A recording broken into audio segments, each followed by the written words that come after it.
Rochelle White, welcome. I'm sure that you guys have been waiting for me to show up. I'm normally not as late as this. I'm 6 minutes late.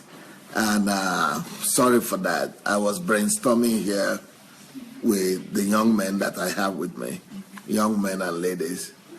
And we're trying to bring out the best title for this message. So the message of today is going to be called Lessons on How to Change the World from the Early Protestants. Or Americans say Protestants. So lessons on how to change the world from the early Protestants. Lessons on how to change the world. That is today, but learning from the early Protestants.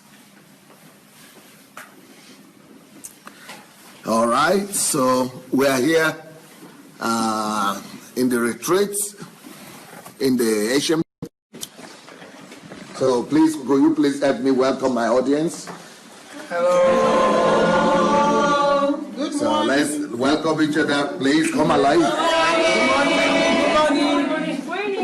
Who is more excited? You are the one shouting. Morning. Welcome everybody. We're happy to see you all.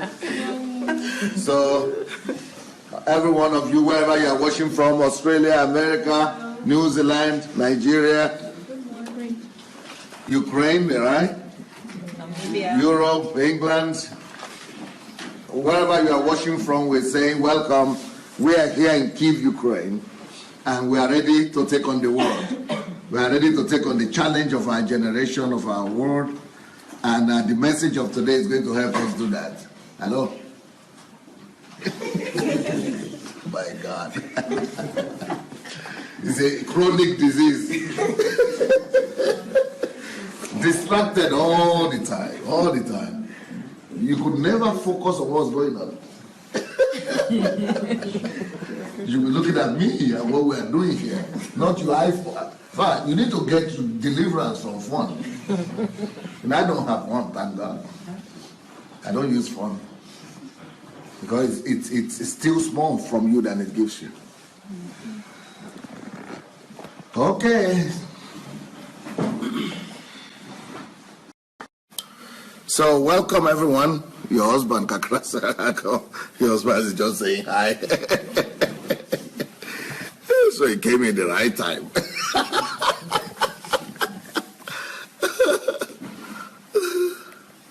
Okay, so what's going to happen today?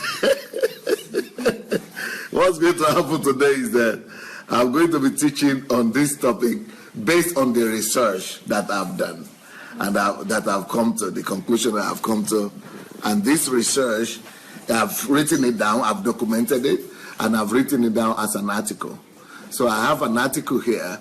I call it differently, but I'm just going to read some part of that article. And but we are going to have a lot to learn today. Ooh, we're going to have so much to learn, you'll be scared. Because it's a lifetime research. So I'm giving you at least 25 years of research here today. And but very compelling conclusions. Very compelling conclusions, very undeniable facts. And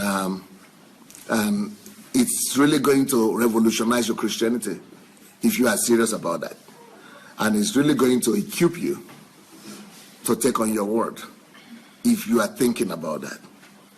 And it's going to help you to know what makes Christianity tick and why Christianity is the most influential religion right now and why Christianity is the leading, Christian nations are the leading nations in the world. Now, this particular message is, I was not planning to teach on this topic at all. I was not even planning to talk about this kind of thing. I wanted to talk more about principles that I've been talking about generally. I never planned to, I didn't want to do any historic stuff or reading stuff. I wanted to more like talk about what you could do in the new year to make your year, to get the result you want to have. That's basically what I wanted to talk about. But because of this HMT and the questions that are coming up, in particular, is it Blessing, your name is? Yeah, you are the one I have the challenge with the name. What was the short one? The Ada. Okay, yeah, Ada is good for me. Yeah, so thanks to Ada's question yesterday, and I think that question from Ada will be able to. That's why I've decided to do this, and if you don't mind, can you reconstruct your question? Can you still formulate your question, or you forgot? No.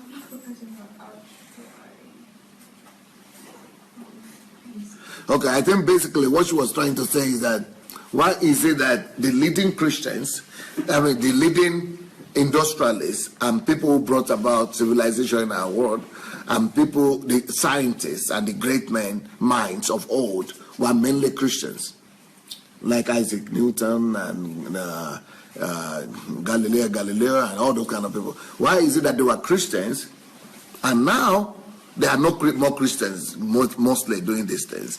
And what happened? What is the message that people preached that time that gave birth and gave rise to Christians that ultimately changed the world?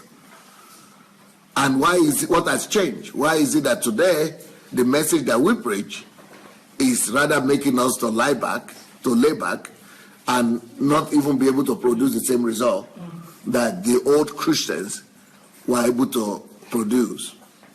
Well, like I said, that everyone is as a result of the information that they are fed with. And every society is also a result of the information that they are fed with. Now, the old Protestants had a different message than the message that we have today. The old Protestants' message was capable and was cogent enough to be able to raise up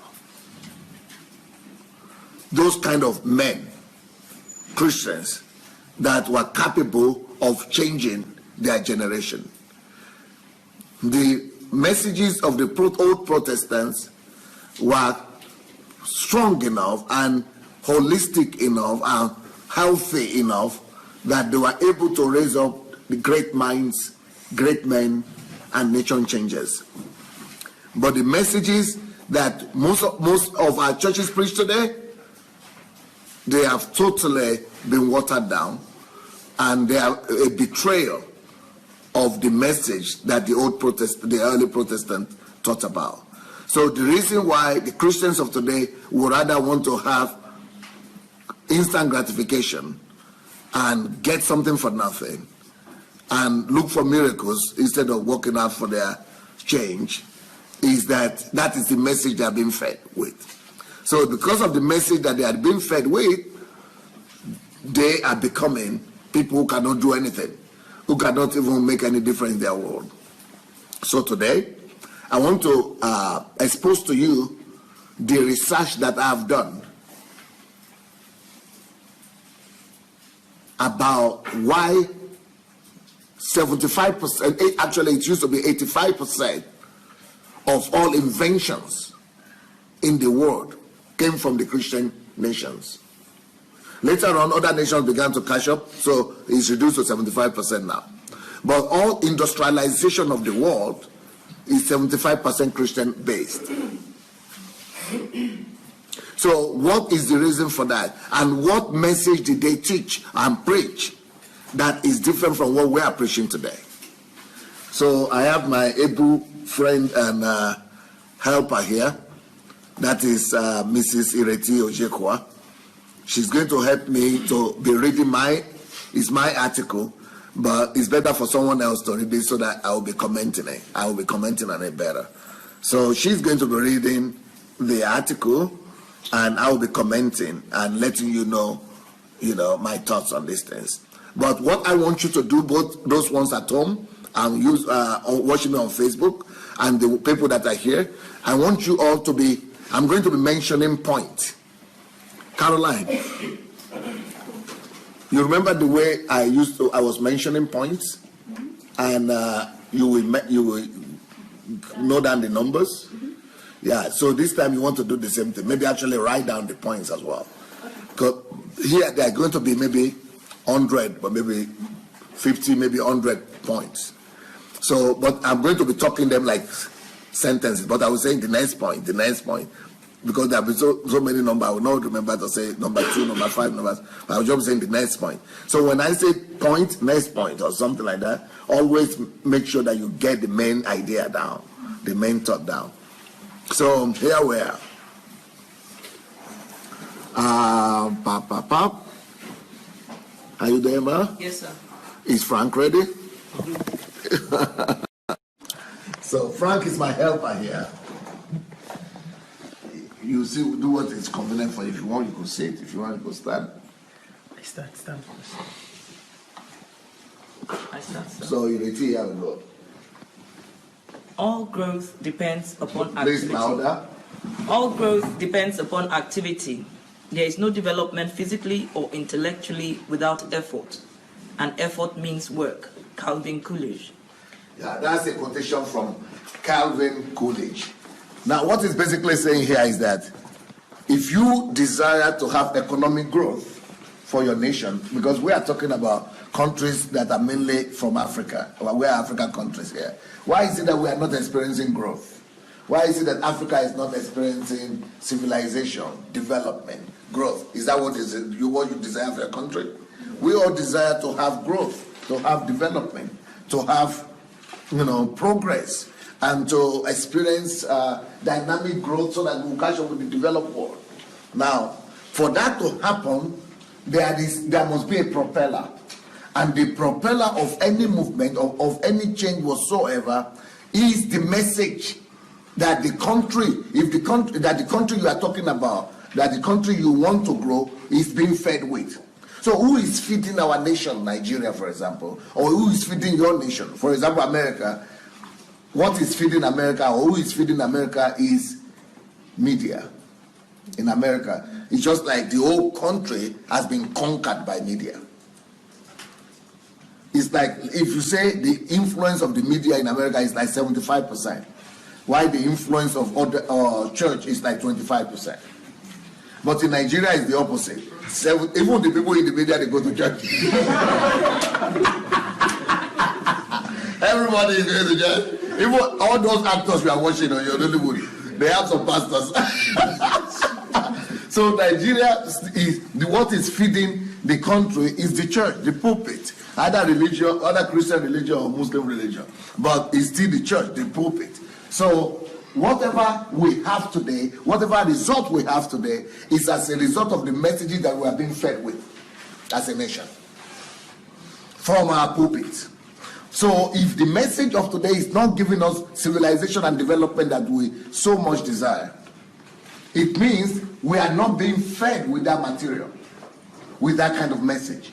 It means that the message we are being fed with is not capable of delivering development, progress, and civilization to us.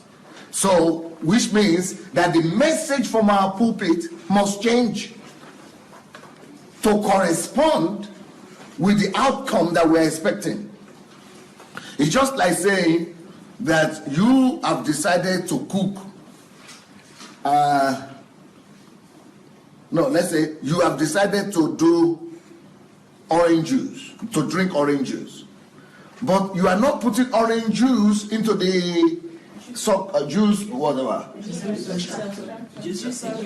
the juicer. You are not putting orange juice into the juicer. So what will come out? It is the apple you are putting that will come out. But you are saying, but it's not apple you want to drink, it is orange juice you want to drink. So why don't you put orange in the thing? I don't know if you are getting it. The kind of information that we are releasing from our pulpit, feeding our nation with, determines the kind of nation you have, the outcome that we have. Now, the kind of message that we have right now is that of quick fix, instant gratification, getting something for nothing, miracles, breakthroughs. You don't need to do anything, God will do everything. You cannot do anything, I'm powerless, only God. If you are saying we cannot do anything, or only God can do everything, then you are powerless, then you will not do anything. Only God can do it, then we are waiting on God to come and do it.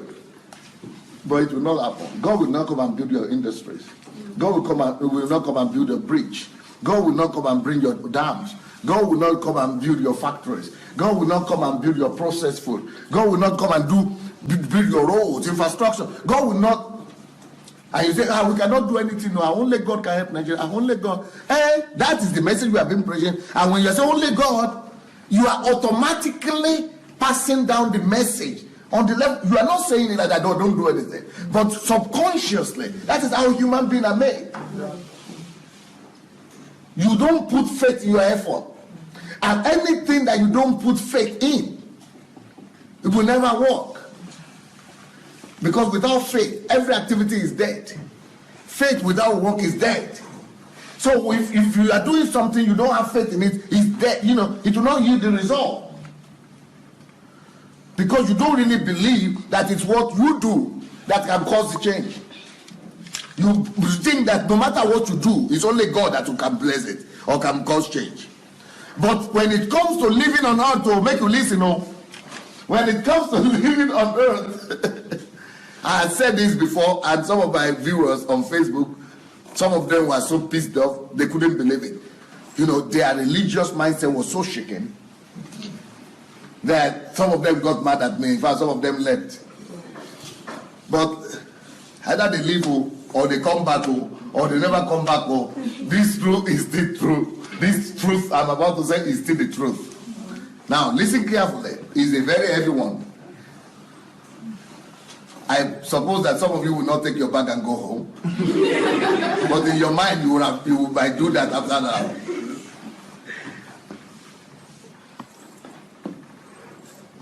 When it comes to life on earth, because God has done an excellent job from his side and has provided everything that is needed for life and godliness, and he has put everything needed in nature and creation. Now, when it comes to life and functioning, existing on the earth,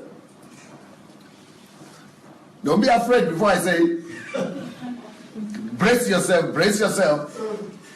When it comes to life on earth and ruling and functioning and living well on earth, when it comes to good life on earth, successful life on earth, when it comes to ruling and reigning on earth, if you want, I'm not talking of heaven, no.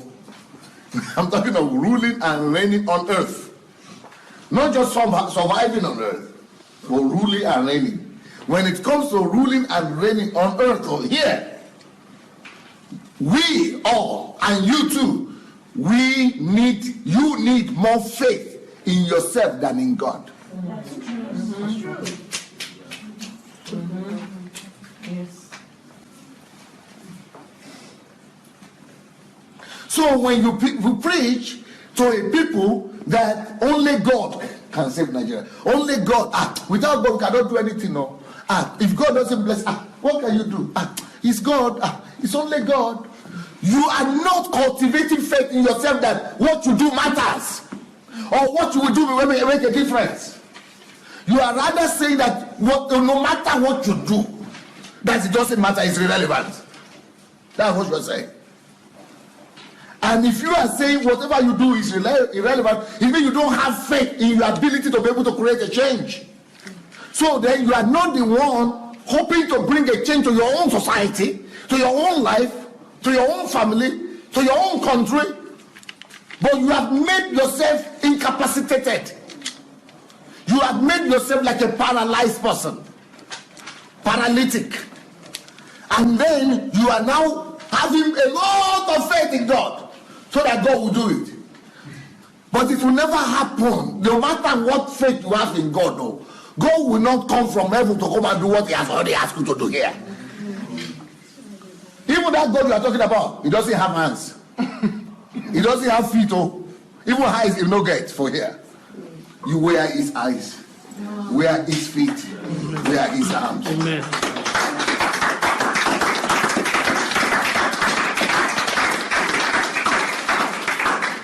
Yeah, I know you are running into trouble with that assertion. Yeah. We are processing it. But you will grow up. One day you might get there. Some people will never get there. But some of you might get there one day. So to change our nation, we must begin to preach a message that makes our people to believe in themselves, in their ability to be able to turn things around for good in their nation. Instead of just saying only God. Because that incapacitates them and makes them to only wait for God to come and do miracle. So that is one change. I said that, you're starting with points now. That's point number 1. So you remember I told you that I will be saying next point. So that's 1 right there. Right? So we must change our message to let not just the number but the point as well, right? Yes. Write that down. Okay. So we must let our people know. Our messages must begin, our ministers and churches, if we are to regain the secret of the Protestants, if we are to regain the power that helped the Protestants to build the modern civilization and to change the whole world, what message did they have? What did they preach? One of the things that we must change today in our churches is the message of the fact that only God can do everything. Only God can do this. Only God can. And when I begin to talk like this, people say, how can you say God cannot do anything? No. What do you mean God cannot do anything? He's the Almighty God. He can do everything. But he will not violate his own principle. He will not come against himself. He will not come and, do what he has asked you to do. Yes, sir. He has established it like that. Yes, in that my book, Only God Can Save Nigeria, I quoted a scripture here from Psalms 115 verse 16, where it says, even the heavens are the Lord's. That's his word. That's his principle. He's not asking you to come and fix heaven for him. He does that. But when it comes to the earth, you are not supposed to be depending on him to come and fix the earth for you. You do that. So that's why it says even the heavens are the Lord's, but the earth he has given to the children of men. So because he has given to the children of men, why we Christians are saying we cannot do anything? Unbelievers also are children of men. Yes. Thank God they are saved and insulated from those messages, and that is their biggest advantage. Yes. So why we are saying we cannot do anything, the unbelievers, they didn't get to know that they cannot do anything. They are busy conquering the world. They are busy coming up with Apple. They are busy coming up with Microsoft. They are busy building jets. They are busy building industries. There are countries that don't believe in Christ, don't believe in the gospel that we believe in, the way we believe, they don't pray. Japan, with their Buddhism of Confucianism, they are busy building a great nation. China, with their communism, they are busy building a great nation. They are busy doing this. Because the earth has been given to men, to the children of men. They are busy managing the earth. We are the ones who are supposed to know better. We are the ones who know that this thing is written here. But they just came to it through their own understanding. But we have the word of God and we are the ones to manage. But because of our pseudo-Christianity and faith and messages that we are preaching, we have even contradicted the word of God itself. Because in Genesis chapter 1 verse 26, it says he gives you power and authority. And he said, create man in our own image and all that, to have dominion over the bird, the animal, everything. But then he says to rule and dominate and have dominion over the whole earth. We are to be managing the earth. We are to rule and reign over the whole earth. We are the ones to rule. He didn't say, I give you authority to rule and have dominion over the earth after you pray to me. How I give you authority only after prayer. Or I will give you authority to pray that I will come and do it. That is why the people who are really ruling on earth today, they are people who don't pray. Because God does not demand that for you to rule on earth. And God does not demand that you be religious or you even believe in God for you to reign on earth. Why? He has given it to all the sons of men. It doesn't matter. Believe how you don't believe, even if you don't recognize God, He has already, is in innate power and authority that He has already given to you. Huh? It says sons of men, not even sons of God. Not even believers. Yeah. Sons of men, not even sons of God.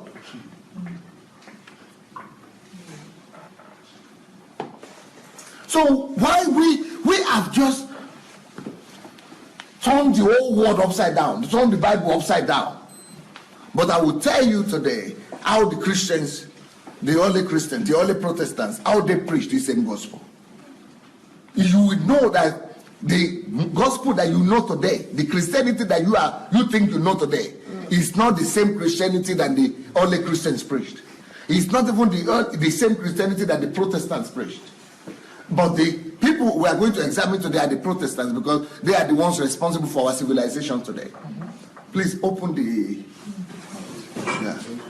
They are the ones responsible for our civilization today. So what did they preach that was so strong that made them to change the whole world, and for the whole world to become almost Christian nation today? I mean, everybody is enjoying their civilization today. What happened in Europe?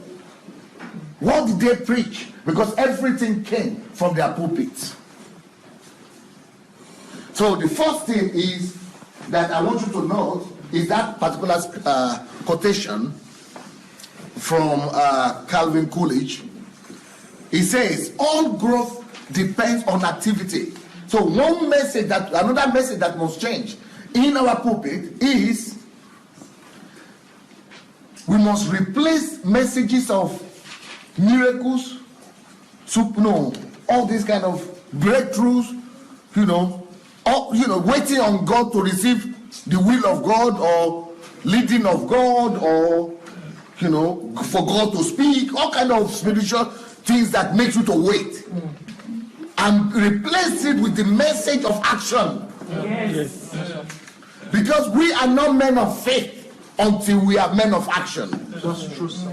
That's true. Only when we are men of action do we really are we really men of faith and believers. We are not believers when we don't act. We are not believers when we are waiting on God every time. Can you imagine how many people in churches are waiting on God? Can you imagine how many people in church are saying, I'm waiting for confirmation? That God has, no, I'm not sure. God has asked to speak. I am waiting. Thank God there are unbelievers in this world who are not waiting. They are just doing it. Otherwise, the world will come to a standstill.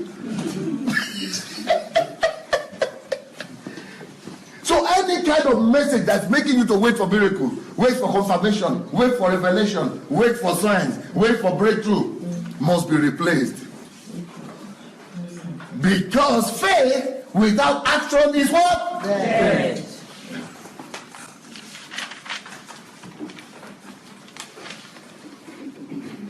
So the messages that are coming from our pulpit, now must be that is geared towards action, letting men know that until you walk, until you think, until you do research, until you read, until you go and study, until you do something, that no matter all the anointing that we are praying over you, or word of prophecy, or prophetic utterances, or whatever they are saying, that nothing will come to pass.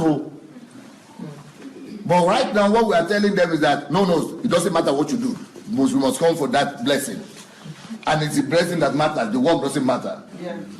That's what we are saying right now. I tell you, that's what they're pushing right now. Yeah. But that must change. It must change to the fact that all growth and all development depends only on actions and activities. There is no development, physically or intellectually, without efforts. We must begin to emphasize the next one, the individual efforts of our people. We must begin to emphasize and preach and underline and preach so strongly the importance of individual efforts, and efforts means work. We must begin to emphasize work from our pulpit. And all nations, the Muslims and the Christians, mosque and, mosque and churches, all of them must begin to preach this message. Our country must be saturated with the message of work, hard work. Then wonder will happen. Development will begin to take place.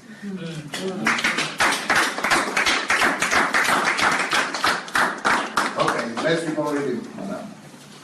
Social scientists don't doubt the fact that the European civilization, which is the civilization of the whole world, enjoys today, was as a result of... Come again. Social scientists don't doubt the fact that the European civilization, which is the civilization the whole world enjoys today, was as a result of the direct teachings of the Protestants. So I don't even need to argue that. Everybody knows that the modern civilization that we are having is the Christian civilization. This civilization that we are enjoying today is what came out after the Protestant revolution. I mean, not revolution, it's called Reformation and the Renaissance in Europe. So the Renaissance and the Reformation, that is what gave birth to modern day civilization. And it's this civilization that is gone all over the world right now.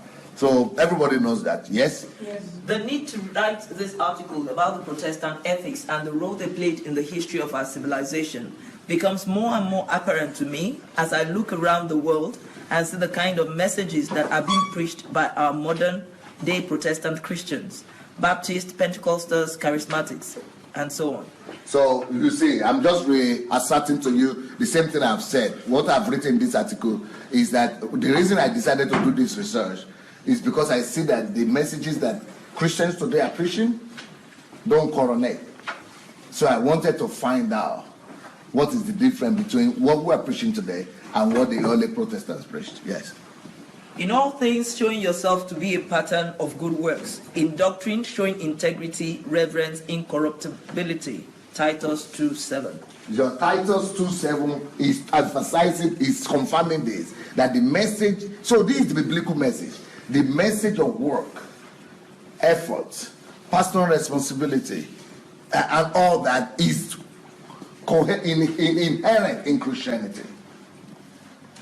But when we are now overemphasizing miracle, breakthrough, and we are just putting all that to the back burner about the need for work and hard work and zeal and diligence and everything, as if it's not even in the Bible anymore, we do a disservice to ourselves, to our nations, and to our generation.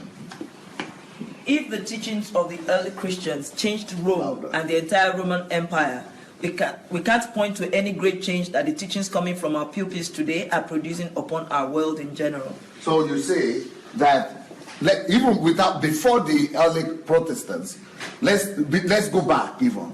Let's go back to the early Christians. What is it that the early Christians preached that made them to subdue the greatest power that had ever lived before them, the Roman Empire? America has been a nation for like 200 years and has been superpower like for 60 years. England was like superpower like for 400 years. Maybe, 300, 200 years.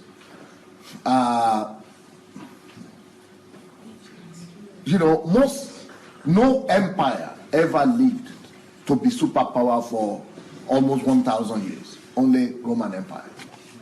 So it is the greatest, most enduring power that ever was. Stronger than we see America today. But a small group of Christians, Christian believers, who were equipped with the weapon of the word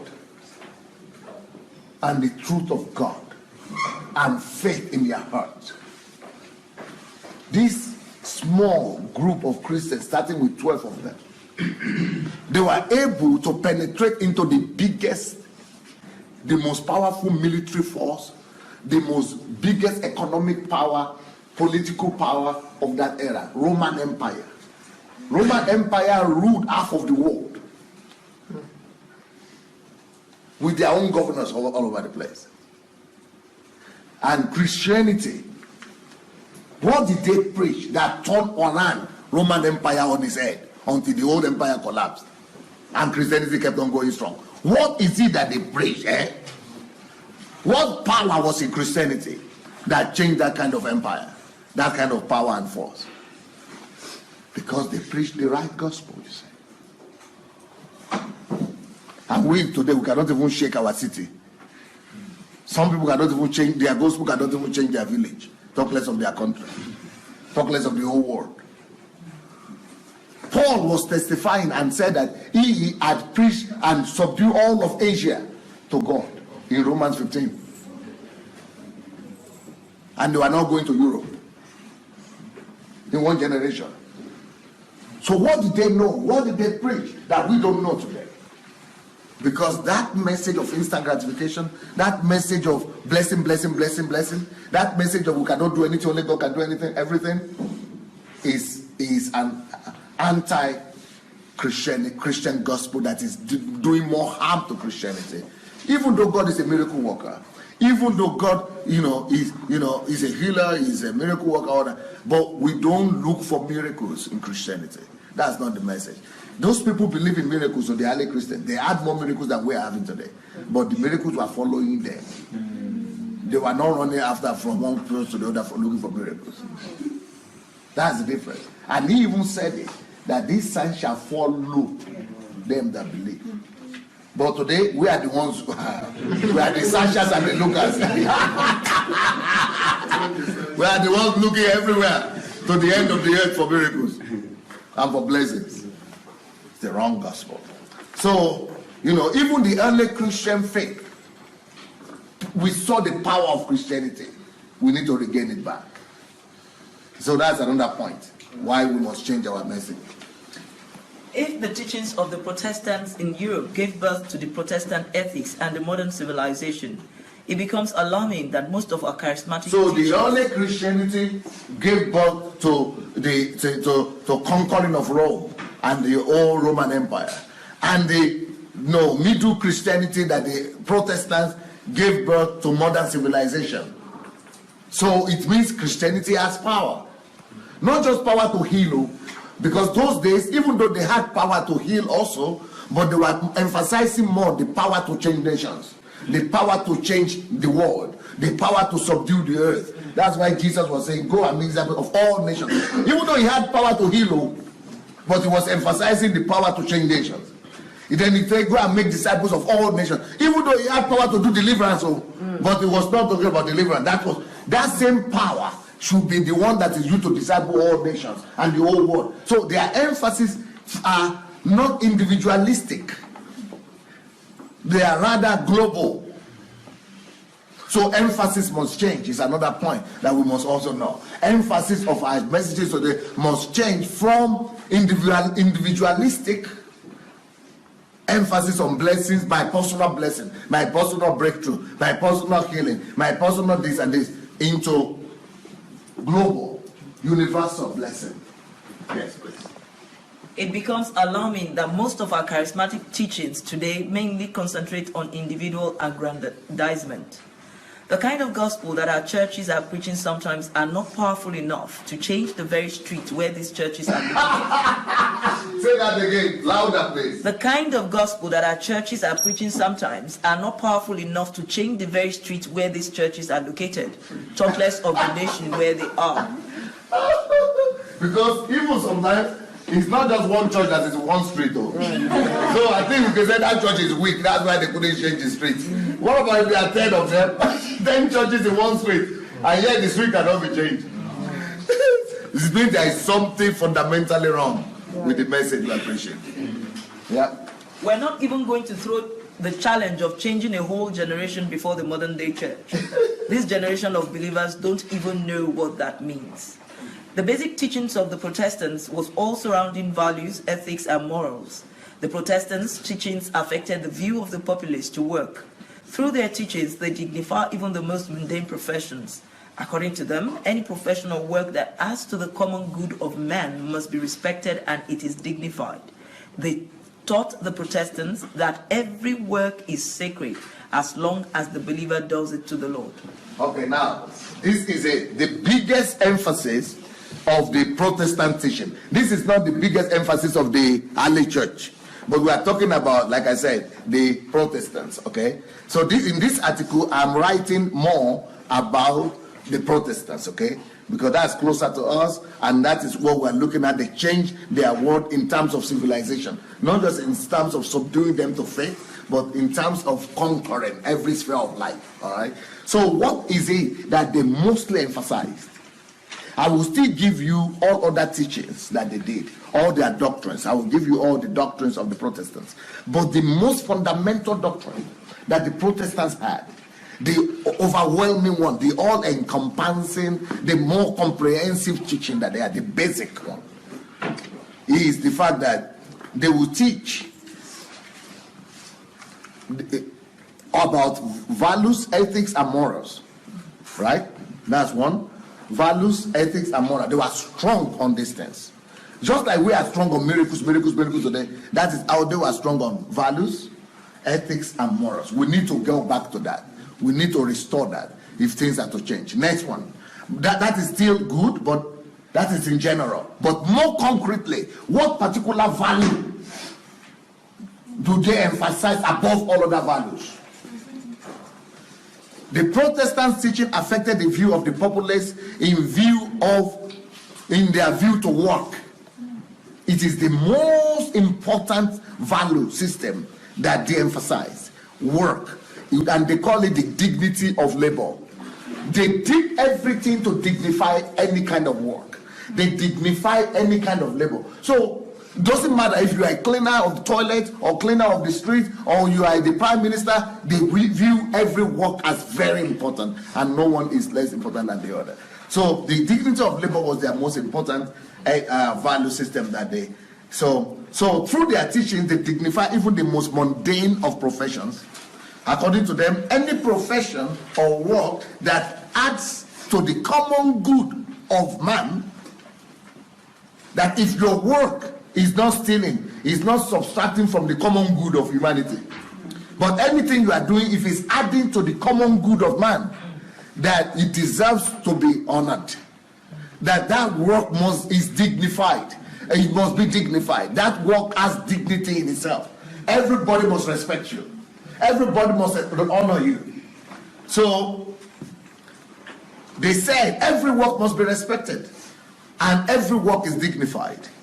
They taught their believers in their churches that every work is sacred as long as the believer does it to the Lord. So the way they taught is this. They were teaching that the way to serve God is to go and get something to do, work. So the way we are teaching today, that the way you are to serve God, that you must serve in church, that's what we are saying now. That's another thing to change. We are teaching now that the way to serve God, to please God, is to do something in church. But the way they were teaching is that the way to please God is to discover the gift that is in you, the talent, and in your profession.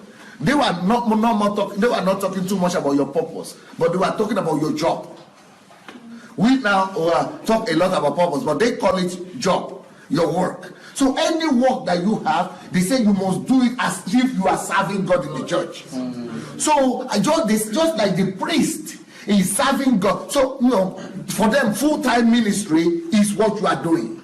Just like people we are telling people now that they must get full-time ministry. You must go to Bible school. You must, become a pastor or ordained.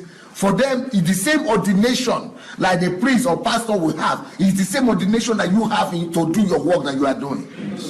And with the same passion and love for God that the priest and the people in church are carrying out their duty, that is with the same passion and love that you should carry out your own work as a cleaner or as a carpenter or anything you are doing. So can you imagine if every Christian in Nigeria is being taught that their acceptance before God depends on how good they do their work and their job at their places of work, and how good the work they do is unto the Lord. How much can they prove that work they have done their very best?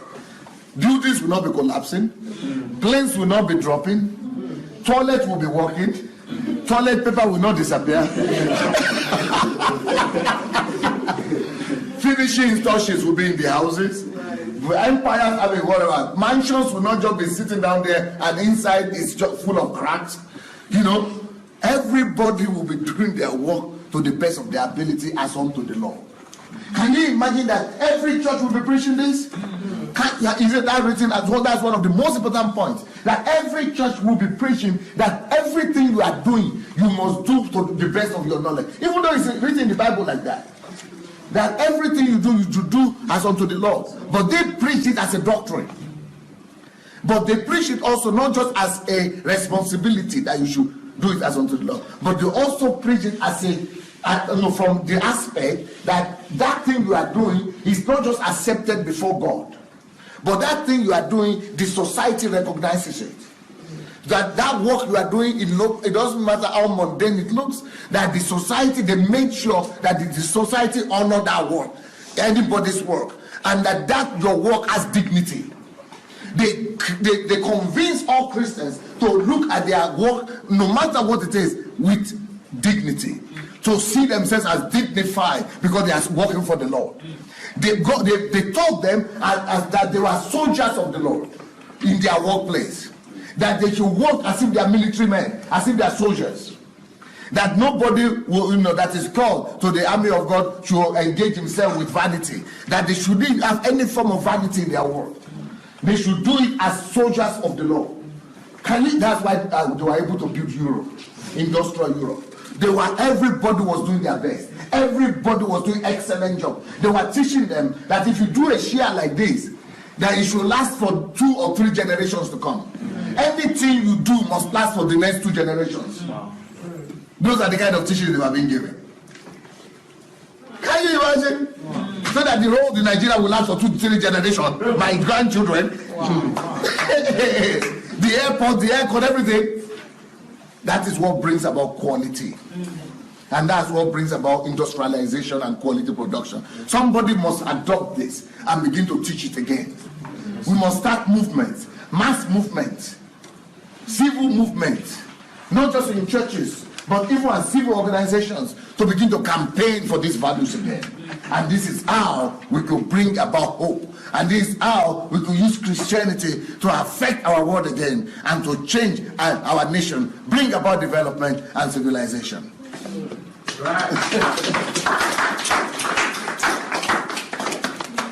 In their churches, the Protestants taught believers to go out of the 4 walls of the church to demonstrate their love for God by how they serve fellow humans. The emphasis of the churches were not in how much work or homekeeping is done in the 4 walls of the church itself. They rather told the Protestants to go prove their love to God at their workplaces through the quality of their works. See the difference? That's another major, it's a similar thing I've just said, but it's a major difference. Today, we are telling people that the best way for them to prove God, to God that they love God, to prove their love to God is when they come to church. So we are making people to come to church almost every day now. But that time, it is on Sundays you come back to church. Maybe unless you have some other things to do in church midweek. But the place where you place God that time was regarded not as church, not as the church. The place where you please God, the place you can please God is your place of work. Do we need that today? That is how we could regain back the lost significance of the Christianity. It is believed that every work you do is unto the Lord, and your love to God must show in the quality of your product. This led to a drive in everybody to do their best and produce the best possible qualities. As a result, these products were the best in the market. Eventually, they became the best in the world, bringing revolution to the European economy. See, you get what I'm saying? When you are being taught that anything that you produce this pen, it must last for 3 generations. When you are being taught that everything you produce, this your crochet or whatever you call it, must last as much as possible. Not just for 1 month, but must last for 3 years.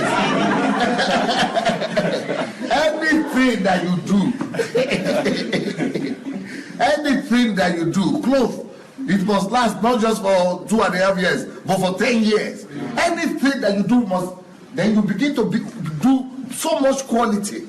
This is the key to qualitative production. When people fear not men, not police, not the law, not money, but when people are more afraid of God and they know that whatever they are doing as unto the Lord. So they were taught that these services they are producing and these goods they are manufacturing, that they are doing it as unto the Lord, and they must do to the best of their knowledge. That is how the economy began to, because what happened was that everybody all over the world started coming to Europe to buy European products because they were reputable for having not a bad product. Now, this is your message. Then you go take them back to Abba. You know? Okay. That's what we are taking back to Abba, both to the governor and to the Abba boys. Who is from Onitsha? Is anybody from Onitsha here? Or from Anambra State? Anambra. Okay. You are going to take this. We people have to take this back to over there because they are doing fake a lot. You know, everywhere. So we must take back the real stuff. So can you imagine if everything that's been produced in Aba, is lasting for generations to come? Yeah. We are going to, all the Chinese will be coming to us to buy. Because everything depends on the philosophy that you put into what you are producing. So the philosophy that they put into what they are producing was the philosophy that we are doing everything as unto the Lord. And then it must be the very, very best in the world. So what happened was, nobody likes to be skewed. Nobody wants to, like for example, you see that this man, who noticed the change in this thing I just brought now? Who noticed the change? Black. Because the white one that I bought, I lasted just 1 week. Last week.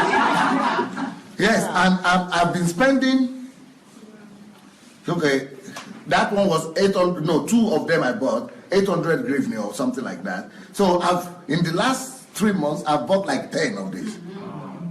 But one American guy came to Ukraine and went to the shop and bought real one. I will show you. You have to come to me. I will show you how he bought. So he gave me his own. He went to buy a Ukrainian made one, but not this one. This one they want to make you look as if they are Apple, but it's worse. But the Ukrainian, just normal Ukrainian something, which must anyway. So this is fake. Nobody wants to do. I feel cheated. I don't want to buy anything like this again from them anymore. Why? Because every week I'm buying 1,000 grivni, and it's not good. So, but I want to buy once and for all, so that it will work, for as long as possible. That is the way everybody is.